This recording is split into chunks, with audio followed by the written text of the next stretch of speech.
Hello friends, welcome to study point. और आज हम एक नए चैप्टर के बारे में पढ़ेंगे जो कि पॉलिटिकल साइंस का एक चैप्टर है, क्लास 10th का, पावर शेयरिंग। ठीक है। और पावर शेयरिंग जैसा चैप्टर आपको इसमें वर्ड से ही समझ में आ रहा है कि पावर को शेयर करने के बारे में इसमें बताया गया है। ठीक है। और हम इसमें क्या करेंगे, दो कंट्रीज़ को कंपेयर करेंगे। ठीक है। बेल्जियम को और श्रीलंका को। और इसमें हमको देखना है कि इस कंट्रीज़ में कैसे इन लोगों ने पावर को शेयर किया, यहाँ की गवर्नमेंट्स ने। ठीक है। तो सबसे पहले हम बेल्जियम के बारे में पढ़ेंगे। बेल्जियम क्या है? बेल्जियम एक छोटी कंट्री है, यूरोप की एक कंट्री है। ठीक है। और एरिया वाइज अगर हम देखें तो हरियाणा से भी छोटी है। ठीक है। इसके बॉर्डर जो हैं फ्रांस से लगे हुए हैं, नीदरलैंड से, जर्मनी से और लग्जमबर्ग से इसके बॉर्डर्स ये अपना शेयर करती है। ठीक है। ये कंट्री जो है, पॉपुलेशन है करीब इसकी 1 करोड़ तक है, और जो कि हरियाणा से आधी पॉपुलेशन यहाँ की है। ठीक है।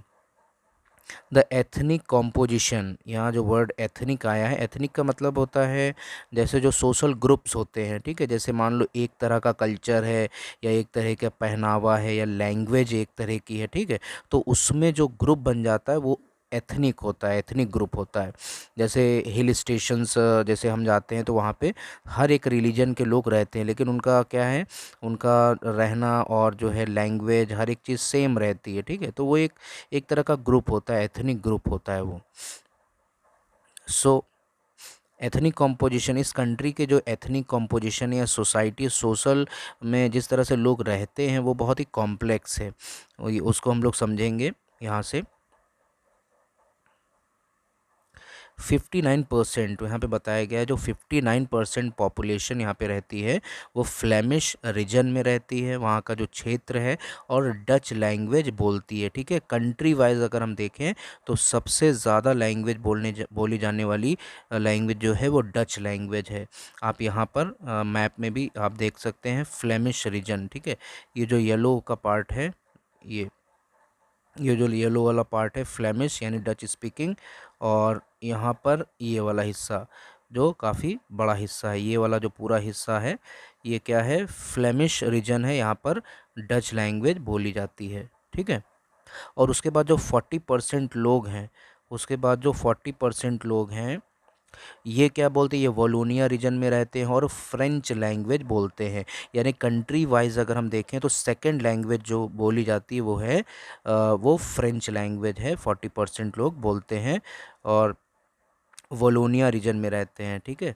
यहाँ पर अगर आप देखो तो यहाँ पे ये तो मैप में बॉक्स बना हुआ ना इस कलर में, यानी ये जो पार्ट पूरा है यहाँ पर यहाँ पे फ्रेंच लैंग्वेज बोली जाती है और ये वॉलोनिया रीजन है। ठीक है, इस कंट्री का। और उसके बाद यहीं पे अगर आप देख लो तो ये क्या है, ये जो छोटा सा बना है ये वहाँ की कैपिटल है। ठीक है। वहाँ की कैपिटल ब्रसेल्स है। ठीक है। और ये जो जो आपको ये लाइनिंग वाला हिस्सा दिख रहा है, ये हिस्सा जर्मन स्पीकिंग, यहाँ पे जर्मन बोली जाती है। ठीक है। तो ऊपर हम देखते हैं तो यहाँ पर क्या है, 40% हमने देख लिया। कंट्री वाइज सबसे ज़्यादा जो लैंग्वेज बोली जाती है वो है डच लैंग्वेज। फिर उसके बाद फ्रेंच लैंग्वेज। 1% जो लोग हैं वो बेल्जियम, वो क्या है, वो जर्मन बोलते हैं।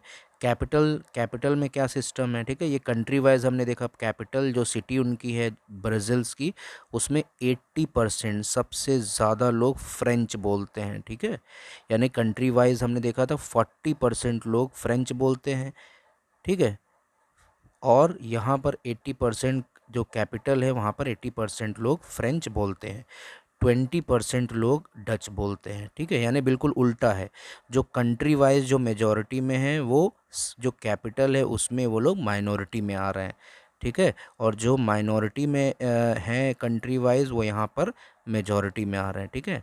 मेजॉरिटी में कौन आ रहा है, फ्रेंच।